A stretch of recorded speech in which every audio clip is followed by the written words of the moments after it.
My favorite was the Miami game that y'all lost at home. I told this story when we had Jason Tatum on the pod, but there's bad body language in the second half. Coach comes over. You guys are sitting down. He comes over, and all he says in the timeout is, "I hate your fucking faces." I remember that. Coach, the motivator. Mm-hmm.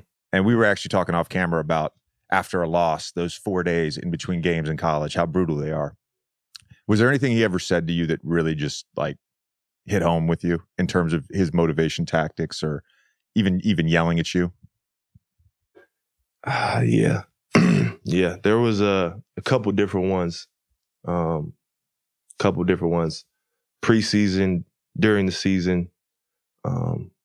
One that I always think, and every time it happened, like, I would be pissed off, but like, it's Coach K. So I'm like, man, like, all right, like this is legendary at the same time as it is frustrating, you know? But there was one time in the preseason, it was like probably late September, mid-October. So like, we're practicing, just getting started practicing. And we had played 5-on-5 that day, or the day before, sorry. And he had the chairs out with the TV screen in the middle of the court and watch film the next day. And so he turns the screen on, and I can see the clip is paused, but I have the ball. And I could already tell, like, you know, some days you can tell when Coach K is like, he's getting ready to, like, you know, get on y'all ass. You know what I'm saying? So kind of had that vibe early. And seeing the clip was paused, and it was me with the ball. So I'm like, all right, here we go. Like, he's probably about to get on me. And I didn't play that bad in the scrimmage, but like, I was kind of sluggish. I was scoring, but like, my intensity, especially on defense, wasn't really there. And he just took the whole 20, 25 minutes and grilled me like the whole time. Clip after clip after clip. Like, even clips I'm scoring, he's like, look how you're moving. You're sluggish. You mosey up and down the court. Then it's another clip where like I just dribble the hell out of the ball and like don't get anything. And he's like, see, this is your problem. That soft-ass West Coast Seattle shit. This isn't the fucking Seattle Pro-Am. Nobody wants to watch you dribble up and down the court. That sounds like a coach And thing. I was like, he really just said the Seattle Pro-Am, like, because I had just played in the Pro-Am in July. And so he knew that.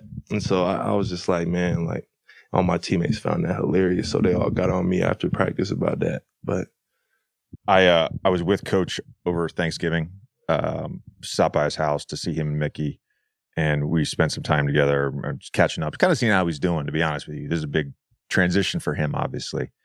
And we were talking about the one and done era, and then transitioning into NIL, transfer portal, just how much college basketball has changed. And he actually said, of all the one and done guys, he felt like you, Tatum, and Zion were like the best. He always talks about unpacking your bags.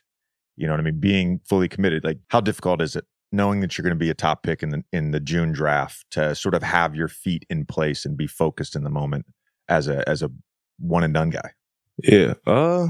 For me, it wasn't as difficult. You know, I like made a concerted effort to like not think about it, you know, and like be bought in. Like, I think as a team, like, we really wanted to win. Like, I think coming off that COVID year, you know, they were, I think, 13-13 or 13-11 to finish.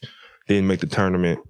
So like, us freshmen coming in, me, AJ, Trevor, and then all the guys coming back, like, we wanted to win. So that's what all I was thinking about the whole year. Like, we wanted to win. We wanted to be, you know, in the Final Four, which we got there. But yeah, I mean, sometimes you think about it, like, you know, the mock drafts come out as the season goes, and you see them. But like, for me, it was more just you know, you have to be all the way invested. Like, Coach K is just too much of a, like, if you're not, he's going to sniff it out, and he's just going to eat you alive. Like, if you are not invested, like, he's going to know right away. So I feel like you have to.